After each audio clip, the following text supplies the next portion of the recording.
There was another death in ICE custody. This is reported by LA Taco. 10 days after Adelanto internment, this beloved grandfather died in custody. The circumstances around Aviles' death is suspicious. The family seems to be getting the runaround. The facts of this case need to be reported. They need to be shared. People need to be made aware of what is happening to detainees. On October 14th, Gabriel Garcia Aviles, described as a beloved member of the community, 54-year-old family man, grandfather, has a valid work permit, has been in the U.S. for 30 years. His daughter Mario got one phone call 1 hour after he was kidnapped, and that was the last that she spoke to him. So Aviles was kidnapped on the 14th. His daughter called nearly 200 times, and on the 20th finally got through to an officer who told her that Aviles had been detained at the Adelanto detention center the whole time, and that would turn out to be a complete lie. Finally, on October 23rd at 9:31 a.m., his daughter Mario received a phone call from Department of Homeland Security that told her they had unpleasant news. The caller told Mario that her father was in critical condition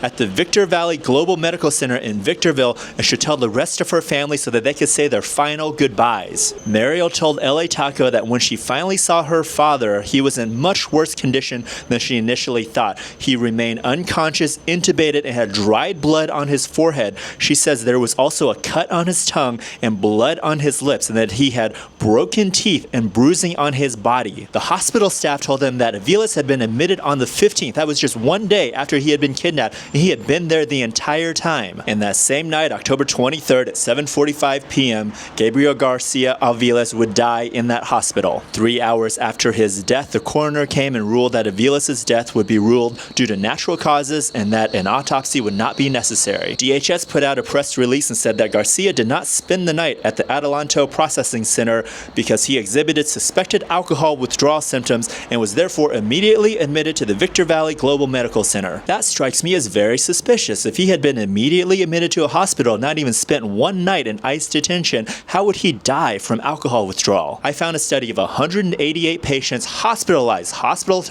for alcohol withdrawal. Only one of those patients died. There's a lot of unanswered questions here. Why was Aviles found with broken teeth, with blood on his forehead, with a cut tongue, blood in his mouth, bruises on his body? Why was his family not notified that he had been in the hospital since the 15th of October? They were notified on the 23rd, the same day that he died. Immigration offenses should not be death sentences, and these agents that are brutalizing people, violating people's rights, they need to be held accountable. This is absolutely unconscionable and cannot be allowed to continue.